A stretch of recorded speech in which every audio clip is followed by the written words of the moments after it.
pero atrás.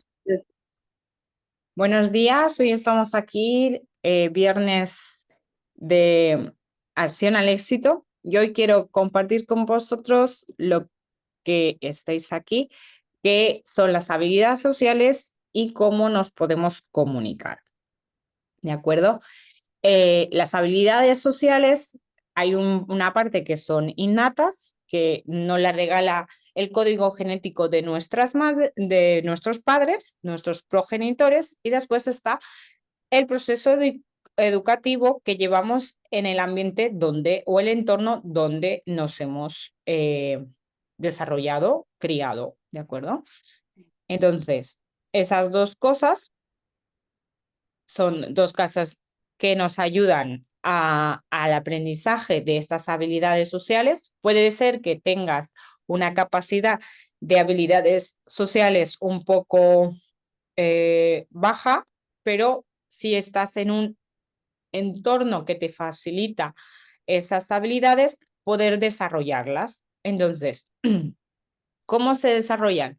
Pues porque el ambiente o el entorno donde estás viviendo te manda unos estímulos concretos y gracias a esos estímulos tú creas como respuestas y comienzan a desarrollarse esas habilidades por imitación, por refuerzo positivo de las cosas que se hacen bien o de las cosas que hacen mal, depende en qué contexto estés viviendo.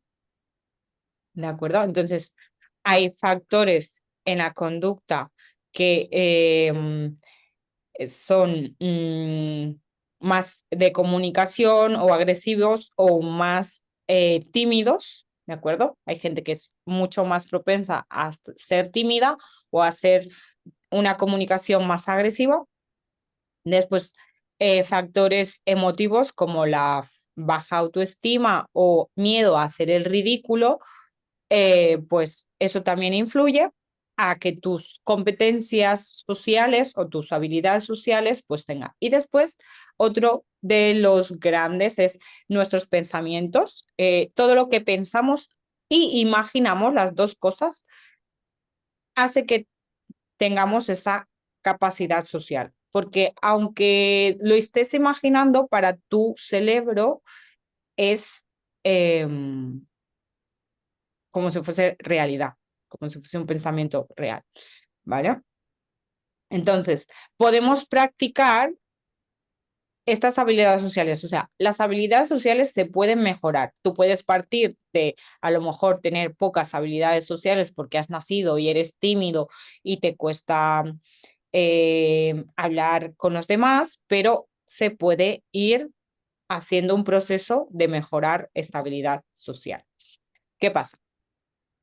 Que la timidez y suele ser arraigada a una inseguridad, una vergüenza, pues, a una situación, a tener una actitud de nerviosismo o de preocupación en aspectos de que tienes miedo que el que está escuchando se ría de ti o le parezca una tontería lo que estás diciendo. Entonces esto suele suceder porque la persona que tiene esta timidez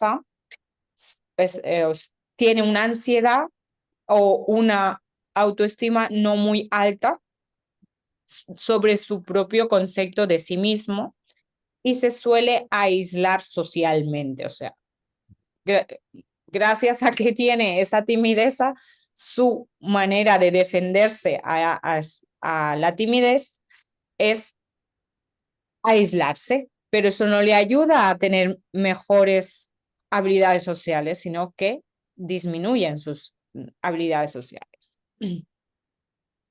También eso hace que pues nos sintamos rechazados o que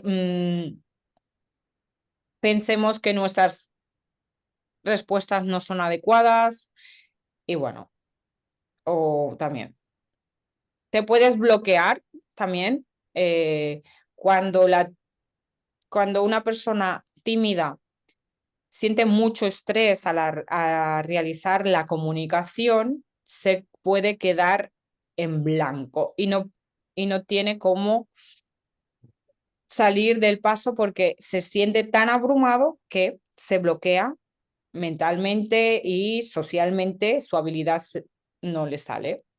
¿De acuerdo? También está la sobreadaptación, el hecho de que una persona no se respeta a sí misma o no tiene un autoconcepto de sí mismo firme, hace que siempre quiera estar como dispuesto o hacia los demás para que no lo rechacen y entonces pues eso hace que realmente nunca digas lo que tú quieres, sino estás constantemente pensando qué es lo que el otro haría. Entonces también eso crea pues una autoestima baja. Después está la agresividad, es imponer tus derechos sobre otras personas y hacerlo de una forma muy drástica que en vez de tener como una comunicación asertiva, lo que hace es generar conflicto y malestar en los que están a su alrededor. De acuerdo. La ansiedad social es esa ansiedad o miedo a crear una relación, un vínculo con otra persona y tener una respuesta, eh, creer que no tienes las respuestas correctas y eso también a esa persona que le cuesta o que tiene ansiedad social, lo que le hace su propio cuerpo es como se siente en peligro o que está viviendo una emoción muy intensa a activar unos componentes fisiológicos como sudar, pues hay gente que se desmaya, vomita, depende de cuál es el malestar que te genera el hecho de tener que hablar con otra persona. ¿Vale? Aquí hay una dinámica. La fobia social es un nivel máximo de tener contacto con otra persona, algo muy general, muy de vida cotidiana, pero es como la ansiedad, pero mucho más aguda, ¿vale? Suele llevar al aislamiento, disminución de experiencias, obviamente no quiere contacto con nadie y al final se convierte en un bucle donde pues no tiene habilidades sociales porque se aísla, porque evita las relaciones con otras personas y por falta de experiencia social. Vale. Vale. Claro, después están los componentes para generar una habilidad social, ¿no? Eh, una valoración de la competencia inicial. A veces tenemos un poquito menos en unas áreas y un poquito más en otras. Después, pues si puedes tener estos vínculos con otras personas, pues vas mejorando, vas entrando en proceso y realizas pues mejor. Y al final pues resulta que tienes muchas mejores habilidades, pero por el hecho de estar en contacto con otras personas. Vale. Después tenemos la entrevista. Claro, tenemos dos orejas y una boca. Es mucho mejor escuchar y aprender cuándo es tu turno de palabra para ver estos indicadores dentro de estas habilidades, pues la escucha es una de las habilidades con más aceptación que hay. Podemos pensar en esa amiga que siempre nos escucha y, y siempre tiene como algo positivo que decir, pues son con las personas que mejor nos podemos comunicar. Vale. En esta diapositiva lo que explica es que cuando tú estás escuchando tienes que ser capaz de interiorizar dentro de ti sin ponerte en tu piel, sino escuchando lo que la otra persona está diciendo, valorar su historia, la situación en la que está, eh, el comportamiento, la motivación, ¿vale? Esto es diferente. ¿Y qué puedes observar en esto? Pues a veces nos podemos auto-observar en el entorno en el que estamos, con las personas que nos juntamos y observarnos a nosotros mismos. Pues mira, me ha pasado a esta hora, me ocurrió esta situación, cómo fue mi pensamiento, era un pensamiento más negativo o más positivo, qué conducta social, pues esto, pues, por ejemplo, hay gente que tiene ansiedad, el pensamiento es que no puede y entonces su manifestación es que engulle comida porque así siente menos ansiedad y le da placer comer y entonces la respuesta hacia los demás es aislarnos, ¿vale? Y es como autoevaluación. Y esto es en la parte negativa del proceso, pero también puedes ver la evolución de esa habilidad. Pues antes hacías, cuando me pasaba esta situación, siempre hacía esto. Pues ahora, en vez de hacer eso, voy a hacer otra cosa. Y te vas a hacer un refuerzo positivo cada vez que lo haces mejor.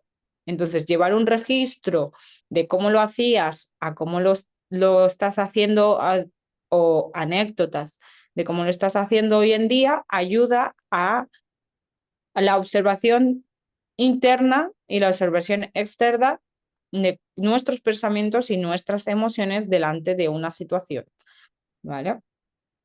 Tiene que ser escalable, esto, ¿vale? ¿Y cómo podemos mejorar nuestra conducta? ¿Vale? Hay dos partes. La primera parte es lo que nosotros estamos hablando ahora mismo, de eso, lo que, cómo comunicas tu idea, qué señales haces, que normalmente es pues el mismo idioma y todo nos intentamos comunicar con las otras personas, ¿vale? Para eso tenemos que tener pues eso, un buen léxico, un buen vocabulario y un mapa mental de lo que queremos explicar, ¿vale?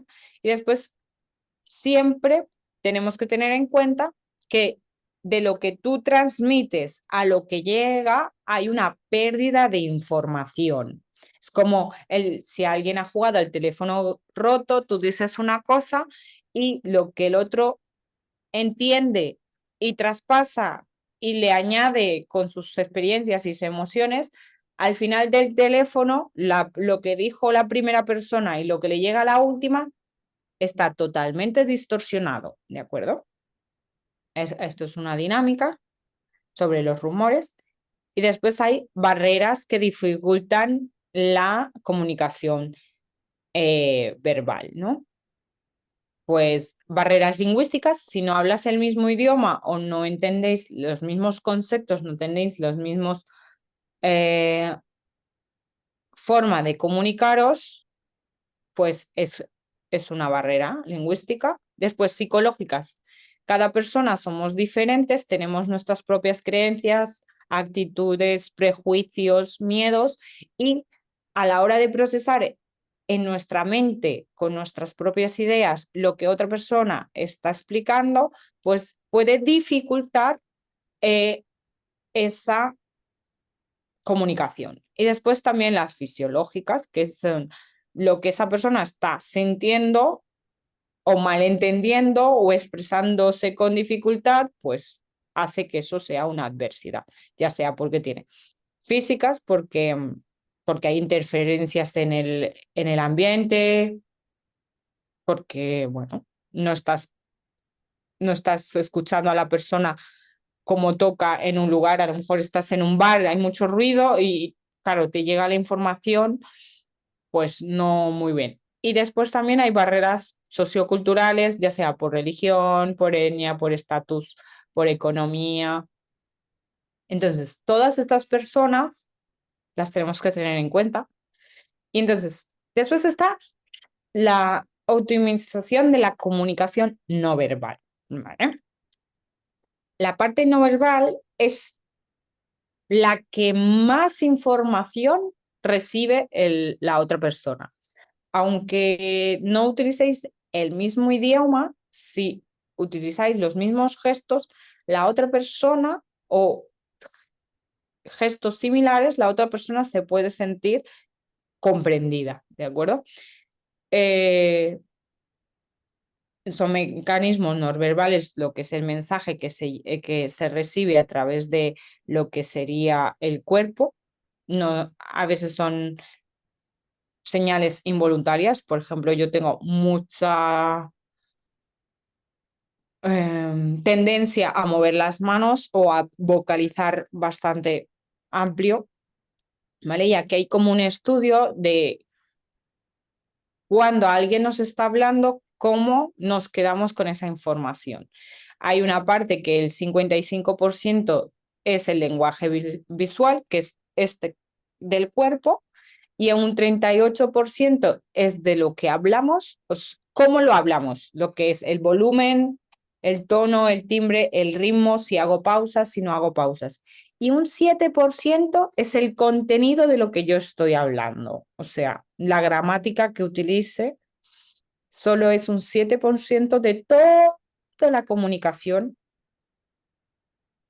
que estamos teniendo. O sea, que imagínate, tú puedes estar 3 horas hablando y de esas 3 horas que has estado hablando, solo un 7% de esas 3 horas de esa charla es lo que te vas a quedar. El resto es todo el movimiento y el tono que has utilizado. A veces el mensaje que tienes que dar es con el cuerpo, no con la voz. ¿Vale? Después hay elementos paralingüísticos, que es cómo interpreta a la gente. Es eso, el contenido. Claro, esto es lo que decía.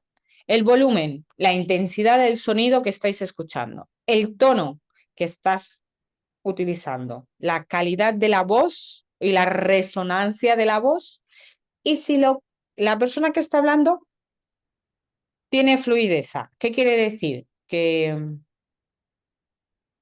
le cuesta verbalizarlo, o si se traba o haces muchos silencios, sabe tener paciencia a la hora de, pues, transmitir el mensaje. Si ese mensaje es claro, la velocidad, si hablas muy rápido, pues la gente se estresa, y si hablas muy lento, la gente también se estresa. Hay que buscar un punto intermedio, hacer pausas para retroalimentar, para tener como feedback si del otro que está del otro lado te está escuchando o no. Y después está todo el movimiento que estamos hablando, esos movimientos corporales que mejoran la comunicación. Por ejemplo, si tú estás hablando con una persona y tiene interés por ti, pues inclina un poco la cabeza, la actitud, si está para un lado, si son complementos que tenemos, ¿vale?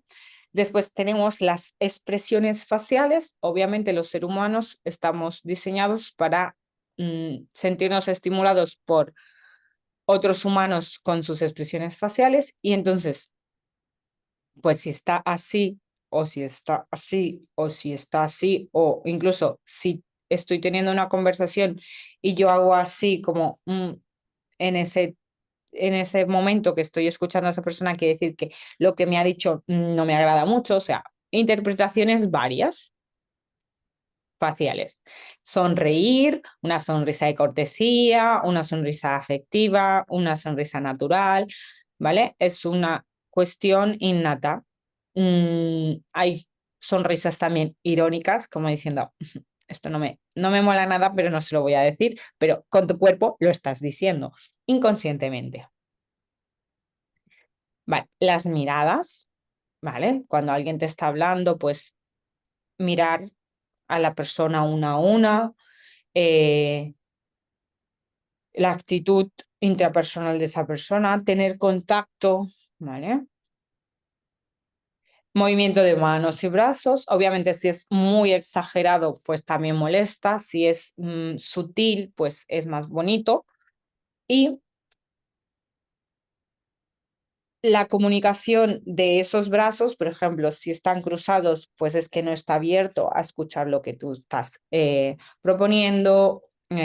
Un brazo así como protegiéndose. Cada posición tiene una, o sea, cada postura tiene un significado dentro de esa persona y hacia afuera, como la lectura de lo que puede ser.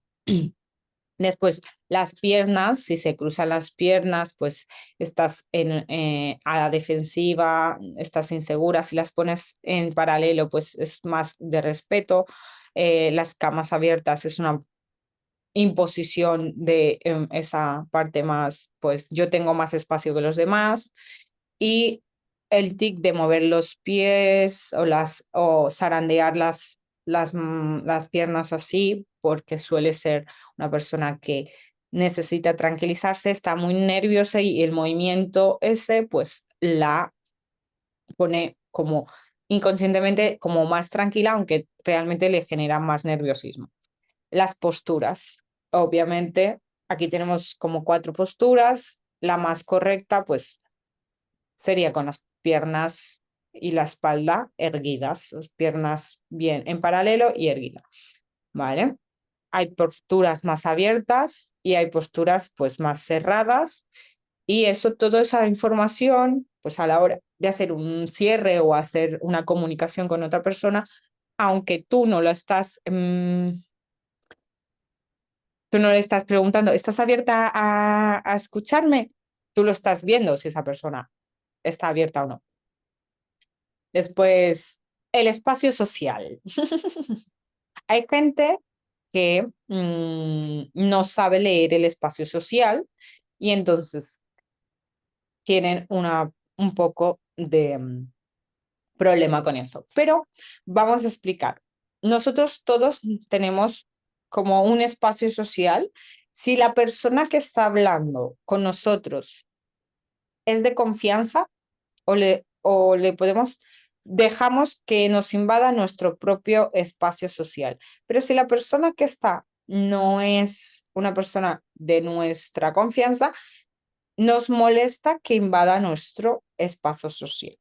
Eso en por sí. A tu pareja que te hable aquí pegado a ti no te molesta, pero si lo hace un desconocido, sí, obviamente. Incluso sería agresivo que una persona que no te conoce te hable aquí. ¿De acuerdo? Y lo mismo pasaría en una mesa. Si esto fuese una mesa rectangular, eh, para que la persona sienta confianza de decirte las cosas que estamos hablando de comunicación no verbal, recordarlo. Entonces, si tú le quieres decir a una persona algo así, pero que no se sienta confrontada, no te debes de sentar enfrente de ella porque estás opuesta a su opinión. Tienes que hacerlo del lado más próximo a esa persona, a la derecha. O sea, si tú eres el A, estaría bien que te sentaras con tu silla en el B1. Si no tienes tanta confianza, pues te puedes poner paralela a ella, estando cerca, pero si tu idea ya es contraria, estás en diagonal o enfrente de esa persona, como B3. Enfrente de la idea de A, B3. Y aunque eso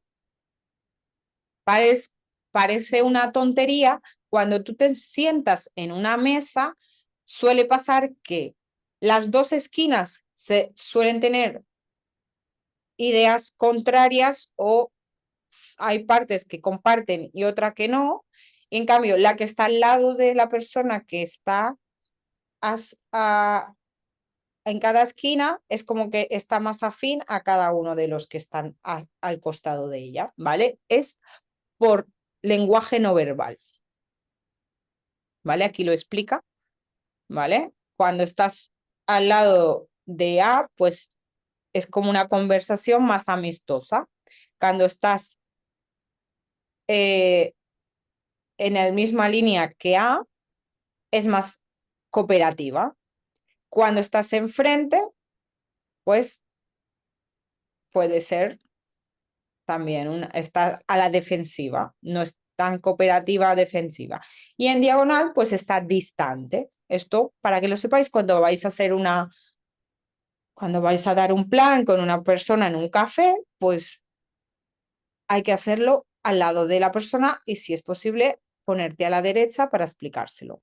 Inconscientemente le estás hablando desde el confort, desde la seguridad de que tú eres confiable, ¿vale?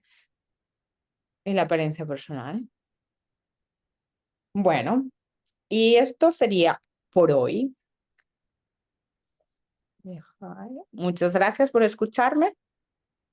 Nos vemos el siguiente, dame un segundo, viernes.